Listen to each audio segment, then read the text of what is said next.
Hi, thank you so much for joining me. It would be great if you could start with introducing yourself and telling us a bit about your nonprofit journey. What led Mhm. you into this work and what keeps you inspired today? Cool, great. Thank you, Nicole. It's a pleasure to be here, and thank you for giving me the opportunity to share this to the Hive community as well. I'm kind of new to the community. I've been around a few months, so it's a new process for me to be part of this community. So it's exciting to share my journey and my experiences. So my name is Jini. I'm actually originally from Rwanda. Both my parents are from Rwanda. I wear three hats at the moment. I explain my journey, but basically today I wear three hats, I like to say, when I introduce myself. My first hat is I'm an expert in strategic partnerships, fundraising, and grant management. These are the three areas I really focus on my work with different organizations, different actors over the last 20 years. And the second hat is I actually am a mentor to entrepreneurs in Africa and social entrepreneurship, something I'm really passionate about. And I've been blessed to begin opportunity to coach entrepreneurs throughout their journey to build their ventures to SDG goals. And the third hat is recently a teacher at a business school, something that I never envisioned to be, but I was given the opportunity to teach to students, bachelor students, about sustainability and social impact. And I do this, and I joke that my fourth hat is actually I'm a father and a husband of three kids, where I actually spend 80% of my time doing, basically, to be honest with you. But it is still an important fourth hat of who I am, so to speak. And now I'll probably explain to you my journey because that will probably make sense in terms of why I'm doing these hats, how I got to wear those hats through my journey, through the NGO journey. Is ironically, I don't have a typical linear career path, so to speak. I actually started working in the private sector, funny enough. This was more than 20 years ago. I came out of a university college in America with a degree in economics and statistics. And my goal at the time was to work in banking. That was what I was aiming for. And I got very disillusioned with the sector very quickly. I did a 6 month gig and I hated it. It was the most boring job ever. A lot of speculation. I just didn't like it. It wasn't a good fit for me. But what I knew is I wanted to travel. I wanted to travel around the world. I am from Rwanda, like I said, but I grew up in Switzerland and the UK. You'd think that would be enough, but it wasn't. I wanted to travel more countries. And I remember the second job I got in the private sector. And I remember being very honest in my job interview. I told my hiring manager at the time, I just want to travel. He asked me, why you want to work for the company? You're an international company. This was an American company all over the world, manufacturing company. They had an office in Geneva for Europe, and basically he said, and I told him I would just want to travel, and hired me. And he said the reason I hired you is because you were honest. You didn't just repeat what was on the brochure. Basically, he said. So I was lucky in that sense. I got to travel. I did about 6 years of that, and I loved it. I learned about business, profitability, operations, all those stuff. Actually, took me to live in the US for a year and work in the US for a year as well, which is lovely, great experience. But I got to a point. It was very interesting. After 6 years of doing that, I wanted to make a switch and I wanted to go to the NGO space. Now, I'm going to give you a little bit of context why I made that choice because it's good for you to understand that. It's because basically I am from Rwanda. We all know the history of what happened in the genocide in the 90s. When I started working, it was in 2005, I started my private sector career. Between 2005 and 2010, I would go back to Rwanda. I had money, I had an income. So it was relatively expensive to go there at the time. So I would travel a lot and I would see my cousins and I was amazed about the change of their mindsets. My cousins, my friends in Rwanda went from a mindset of, I'm studying, not doing a master's, but my goal is to go to Europe or North America to get a job, to improve my quality of life. And that was around 2007. In 2010, speech totally changed. They're like, I'm not interested. I want to stay in Rwanda. There are jobs, security's there. I'm happy. And I was like, wow, how did this country rebuild itself? And I started reading a lot of books about development. I was curious, like, who are the actors that are helping local government to rebuild their own country when they go through war or conflict and so on? So I did a lot of reading. And two books I like to always refer is that one is called Who Owes Who, very simple title. It talks about debt of emerging countries, all the debt that they have. And the narrative was about basically saying that a lot of governments would love to invest in health and education, but Mhm. a lot of those governments have to pay debt to a lot of creditors. So they can't allocate funds to those sectors. That's one argument. And then I read another book, which was Half the Sky. I don't know if it's known. It's an amazing book that talks about the oppression of women in the world, specifically in the global south. But what I love about the book is it talks about solutions. It talks about how can we help those women in these tough situations. And it talked about a lot about the NGO work doing that on the ground, really concrete examples of NGOs on the ground helping women in desperate situations. That inspired me. I was like, well, I want to work in that space. I want to do that. So I quit my job in the private sector. I took a sabbatical, a bit crazy again. I love cultures, I love countries. I went to Brazil to learn about Afro-Brazilian culture, living in favela, learn Portuguese. We can probably do another interview on that, but I'm not going to go into so much detail on that. Love And then after that, in 2013, I found a job at an NGO. And it it. was working for a climate change NGO based in Geneva, Switzerland. And I was looking after East African region. And I was pretty much doing program management, grant management. We just had half of my job was managing a grant, a small grant to a community of women trying to improve their livelihoods. And the other half time of the job was basically getting mandates from governments to do climate change projects. I got to learn, I was working with UN agencies. I got to learn all the whole landscape of the NGO world. That was really insightful. But 3 years into it, I got a little bit discouraged. I saw a lot of great projects, but it was all funded by donors. And you got an impression that if donors leave or if the money stops, the project stops. And I Yeah. felt, wait a minute, this can't be the only way to do this. I was really frustrated. I was sharing this to a friend of mine over dinner, and she said, "You need to read a book." Again, I'm going to talk about another book. And the book was called Blue Sweater, and it's called by Jacqueline Novogratz, the founder of Acumen, for those who don't know. And she just shares a story about how she discovered that social entrepreneurship is basically you can invest in local entrepreneurs that are trying to do good on the ground. And they want to make money, but they also want to create impact. And this is actually doable. She managed to raise a lot of philanthropic funds to fund this. And I got inspired by this, and I applied to work for them every year, got rejected every year, until around year 3, I finally got a job interview and I got accepted to do a fellowship. And that took me and my wife and 2 kids to Nigeria for 3 years. So for those 3 years, I got introduced to the social entrepreneurship ecosystem. I was in Nigeria for 3 years, but it felt like 10 years because I went through so many things. And that was my third career almost after private sector, NGO, social entrepreneurship. And then 2019, we moved back as a family to Switzerland. And I wanted to remain doing that work. But it was difficult to find an organization based in Europe doing that work in Africa. I still got to link with incubators, accelerators who asked me to coach. Like, okay, we don't really have a position for you, but would you be open to coaching? Because we have a lot of Mhm. cohort of entrepreneurs that we're trying to support them. We do technical training, but we also have a platform of mentors that come in once a week just to accompany them through their journey. So I love doing that. I was doing this, and then fast forward to 2021, my fourth career started in philanthropic foundation. So it's a grant maker, Global Solidarity Fund at the time was the name, and it was all about alliances and collaboration, and thinking about how can we collaborate with different actors to improve the livelihoods of refugees, migrants, and internally displaced people in Africa and Latin America. And I was their first grant manager. We're a small team, it was literally 7, 8 people.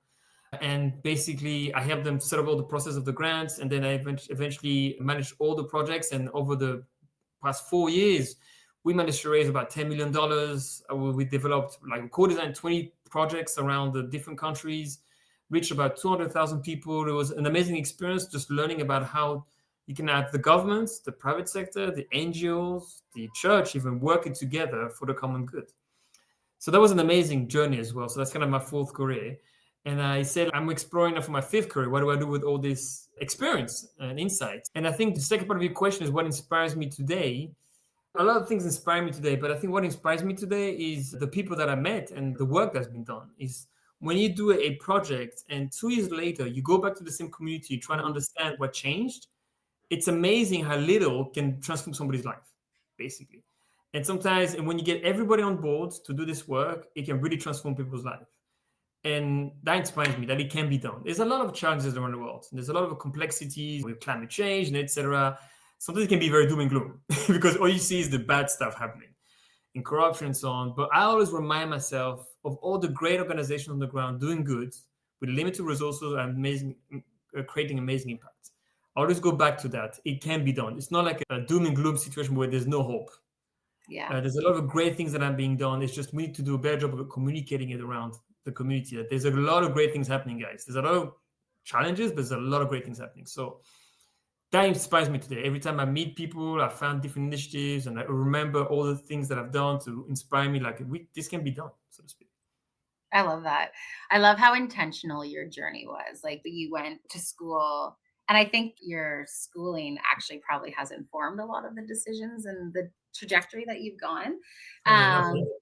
but it feels very intentional about how you've moved through the sector and these spaces. And I love that. I think a lot of us find ourselves that we've fallen into the nonprofit space, but you have this path that you're taking and you're using your skills, your knowledge, and building it into these next steps. So I'm super excited to see where your chapter 5 goes and what that looks like for you. I also agree, we often focus on that doom and gloom or that polarization or like seeing the negative, and you're 100% right. If we can hone in on, it's so simple, but the smallest things can change the path for somebody. And I love that you've highlighted that, because I think it's so important to see and celebrate the good work that we have done as a sector, to celebrate those and just stop to take a moment to see that and live in that moment, and then continue to, like, that uphill battle, it sometimes feels like, but we are making big change and we're impacting one life at a time. And I think Mhm. that is crucial to remember. So thank you so much for that Thank reminder. you. Yeah. So the one question that I'm going to ask next is, what's one challenge or shift you're currently navigating in your organization or the sector, and how are you approaching it, or what kind of support would help? I was thinking about this, and I think I love networking. So I do love going to events, conferences, workshops around that. And I think, well, we know, let's not be a bit around the bush. The Trump decision at the beginning of the year had a huge impact on the space. So Yeah. what's interesting, though, is a lot of people are start to rethink. And I think the biggest challenge is to figure out what is the right model in terms of funding. I think what I say to a lot of people is, when I was young and naive in my career, I used to believe there is poverty because there's not enough money to spread around the world to support people. And I think I've come to realize that money is not an issue. There's plenty of money around the world that's being generated. The issue is not the money. The issue is finding the will to do this and finding the right model. Because a lot of people are asking, if you look at the aid system in the last 20 years, it hasn't worked because we've poured in billions of dollars, and yet we still have those complexities. And people are like, what's going on? So people are deciding to rethink, okay, maybe we need to do things differently. And I think the biggest challenge in the sector is, how do we do things differently moving forward? Hmm. It's not about how much money do we need. It's like, how do we invest the right money in the right approach for the right goals? How do we make this more intentional and more curious? So when I go to conferences, I always ask that question to panel speaker. What are you thinking? What have you tried differently in the last year Like that was that. totally out of the box for you that you wanted to test? And what have you learned from that, basically? I always try to do that. And I think it's interesting that it always takes people by surprise because they never prepare for that type of question. I know this. But they always have come up with something. And I think it forces people to rethink, to really think about. And what I try to do is I try to tell people, please share your failures. Don't be Yeah. afraid. Tell us what mistakes you made in the past that you look back now and we didn't do this right. We had right intentions, right thought, but then when you look back at it, it wasn't the right way to do this. We could have done this differently. And I think that as a sector, it's important to be open about this because you know how it is. In the sector, we all want to look good, of course. So For we talk about our wins all the time. But I think it's also very courageous to go out and say, listen, this is what we tried. And Acumen, as an organization, I'm inspired by it because they did that 2 years ago. They released a report about all the mistakes they made as an organization. And they said it was their responsibility because we don't want people to keep making the same mistakes. That's If it. we're all transparent about it, because what you sometimes tend to realize that people making the same mistakes because nobody's open about it, that you shouldn't do it this way. If you're open about it, hopefully as a sector, we actually learn from each other and we actually innovate it. I think that's one of the biggest challenges for people to own up the mistakes and their failures and or even share their lessons. Here's what we learned from what we tried, basically. And I think it's going to help a lot if we can start doing that. I love that. It's something I feel like in my core that we don't do enough of that in the sector. And it's like you said, it's frowned upon. Like, you're not going to tell your funders, oh, yeah, we tried, but it didn't go as well. Right. We aren't encouraged to really be innovative as a sector. Mm, We think like we want to be innovative, but that funding doesn't always get funded, or those projects don't always get funded. And if they are focused on innovation, they don't want to fund what you're currently doing. So mm. it's almost like scope creep, or like you're just trying to think of this new concept, but then you don't share the results, you don't share the challenges, you Right. don't share all these things. And then it's not fundable in the future almost. I love Yeah. that you said that. And I think it's crucial that we actually share these types of failings and or how to be truly innovative by understanding what has gone wrong in the past, and not just even like our funder reports, we sometimes to make it sound maybe like it's almost like a bias report that we're sharing. And basically. really, let's just talk about this honestly, what's actually working and what's not, and then share that with that. And it doesn't just live in a funder's office, because who else is that report going to? Yeah, exactly. And I think one inspiration I recently saw is that I went to a conference and I saw one NGO doing that. As an example of somebody trying to do this differently is Save the Children, which is a very well-known institution around the Yeah, world who have their model of aid service delivery to help the health of children, which is very noble. But what they've tried to do now is to set up a different entity, which is called Save the Children Global Ventures, with a different approach. It's basically using philanthropic funds, but now towards social enterprise. So they're looking for social entrepreneurs that are helping children's health. So they want to focus on doing it that way rather than doing service delivery. It was interesting because I met some of the people there. They said what's interesting when you try something different like this, you actually get access to new types of funders that you never had access to.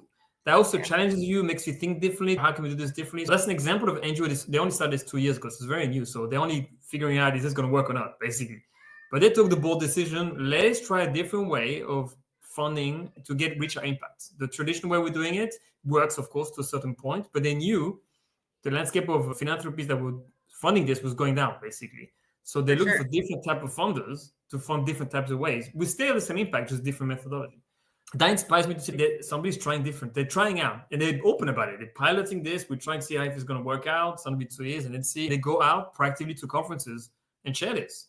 Because they could easily say, "Oh, we're going to keep it up to wraps. Don't tell anybody about it." After 10 years, then when it works out, we go. Like we always think we're in competition instead of in collaboration with one another. And I think we're just missing the mark there. I think we can really learn from each other so much more. I love all of this. Thank you for sharing those insights. You're I think welcome. that's brilliant.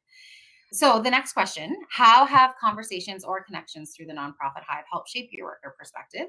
This could be a person you met, an idea that struck, that kind of collaborative framing. I'd love to hear that. I've had some really interesting connections. I think one of the things that's interesting is I was talking to a lot of people in terms of that transition from a full-time professional to a consultant. And I Yeah. was curious. I mean, I saw a lot of my peers doing that. I've seen good friends of mine who have successfully done that. And I was asking, and I met one woman who was a consultant actually, and she did that transition. It was really interesting to hear her journey, how she did it, and the pros that comes with it. And she told me the mistakes she made, of course. It was really insightful to hear in that sector how the landscape, how does that work when you turn a consultant? How is that perceived? How do you get your clients? Especially in a year now where budget is tight, they're willing to take on a consultant and all that. And she gave me tips like, if you want to do this, is how I did it in a very simple way. But I was really insightful to get access to people who have that. And also, I met another person who was really interesting, insightful, was about leadership. And I love leadership as well, something that's a topic that I'm really passionate about. I met one of the Hive community member who wrote a book about leadership for NGOs because of his experience. And it was interesting to hear, and he does coach a lot of leaders in NGO space. I was interesting to ask him, what are the leadership challenges that the people have in the NGO space? And that was interesting to get insight from him, his experience. And it's funny, I was just listening to a podcast about this, and somebody was saying how it's interesting. If you look at VCs, the way they look at, they're willing to give millions of dollars to 25-year-olds to be a CEO of an organization, but they will give only 100K to a 50-year-old leader in NGO. And they're Yep. like, wait a minute, that doesn't make any sense. Like, it's, for some reason, it says in the space where NGOs, leaders are not well as respected as in the private sector. We can have somebody who's really experienced, but for some reason, they're not willing to take a bet because it's an NGO field, which is a bit of a shame. But yeah, so it was interesting. All these type of different conversations I've had with different people has been really insightful. Amazing. I love that. I think there is something brilliant around that peer learning component too. Oh Like, yeah, everyone's so much more willing to share where they're at within their career. It's almost like a non-threatening environment where you can yeah, be open and honest, and you like people understand the sector. I always say that a lot of people don't. I can't talk to my husband about the nonprofit space the same way that I would talk to somebody in the nonprofit hive, right? Because they of already course. know that we deserve to get a paid a fair salary. Yeah, We don't have to debate those things, right? So I find it's like a safe space or a soft spot to land to like just jump into some of the challenges right away. So I think those were great examples there. kudos to you for doing this community, for starting that up. I mean, that's a great initiative, and I think we live in a world where everybody's always looking for a community. Yeah, for And it's sure. true that sector, we needed a community of people that understand each other. We can talk Yeah. about the elephant in the room and share our frustration and successes. And I think it's great. So thank you for that. Yeah, it's a Tasha Van Black special, but I'm just the support person that I love to play that role for sure, Cool. especially in the nonprofit hive. So, what's one insight, resource, or mindset that's helped you recently and might help others in this community too? So, something others might be inspired by. Yeah, I think it's probably I go back to what I was saying earlier. I was thinking about probably more of an insight. I think of a few resources, but an interesting insight that I think about is impact and how we measure impact. And before the projects earlier in my career in the NGO space, when it was impact, it was with the donors. It's always about like, let's increase income for women, let's increase justice, and so on. And one thing I learned very quickly about meeting those community members who we're supporting and having that conversation with them, very honest conversation. Hey, we did this project, it's been a year into it. What's the biggest change for you as a person? And it was never income, ironically, because I've worked a lot on around livelihoods and getting people out of Okay. poverty. That's going to be my focus. And we tend to think people to get out of poverty, they need a higher income, which is true, of course. Economic mobility gets you out of poverty. That's a non-brainer. But when we ask people, what's the biggest change? It's never income. It's something totally unmeasurable, so to speak. And I always seek for that. So I'm going to give you a couple of examples just to be more precise. I remember working with community women. This was a project in Burundi, widows, women who lost their husbands through war or even through AIDS. They were running a bakery. It was funded by the UN at the time, but the bakery ended up being closed because they were getting a lot of wood to bake the bread, as you can imagine. But there was a lot of deforestation around the area, so they had to keep purchasing wood further and further from where they were from. So it was higher in cost. So they were losing money. So they closed it. Our NGO came in and said, hey, we have an innovative idea. We can reopen this bakery, but it can be a solar bakery. So we remove the cost of wood and make a solar oven. Very simple concept. And so we did it. It was a 2-year project. It was a lot of work, to be honest with you, around awareness, explaining solar energy to community. They didn't know what solar energy was. There was even a rumor that solar gives you cancer. So we had to explain, no, it doesn't give you Yeah. cancer. I mean, there's a lot of things we had to basically dismantle in terms of beliefs. But anyway, a couple of years, we did it. The woman, it was 13 women, relatively small project. And when I remember going to the field and asking these women, okay, what's being the biggest impact? And we had data. We knew they were earning more income because these women actually before the bakery were farmers. Predominantly, they were just farmers. So we had an idea how much they earn in farming, how much they earn in the bakery. So we knew the increase of income. And I just wanted to get their perspective about this. And they all told me something that I never thought of. And one woman said, the biggest impact is now I feel part of a community. Because my daily life as a farmer is 8 hours on the field under the sun. It's physically hard, but it's lonely. You're basically on your own, just doing crops, and that's it. But at the bakery, people come in, buy bread, and we get to a conversation. I feel part of a community because we get to know each other. For her, that was like priceless. And she didn't realize until she did it. And that for her was the biggest change for her. Yes, she got more money. She's thankful for it, of course. But the thing she gets the most satisfaction is being part of a community. And that just opened my mind like, wow, I never thought about that. That's what people want, basically. And like and we never expected, we never planned, but that's not something you can measure, so to speak. But that's a very impactful outcome, basically. And it's something that you tell the donors, they understand it. They don't really need a number to it, but they understand the value of that, so to speak. And that for me was really insightful early in my career. This was back in 2015 of always seeking that, what is that intangible outcome that and sometimes I don't even ask them. It becomes unnatural from them, to be honest with you. You can always do it in a certain way when you have a conversation to get that information, but always trying to look for that and be attention to it. And just Mhm. simply ask, not go straight to the money. How much more money do you want? Like go to first, what's the simple open question? What has been the biggest change for you in this intervention? And they can free to say whatever they want, basically. And you'd be surprised at what they say. They might come up with something you never thought of. And I thought that was really insightful.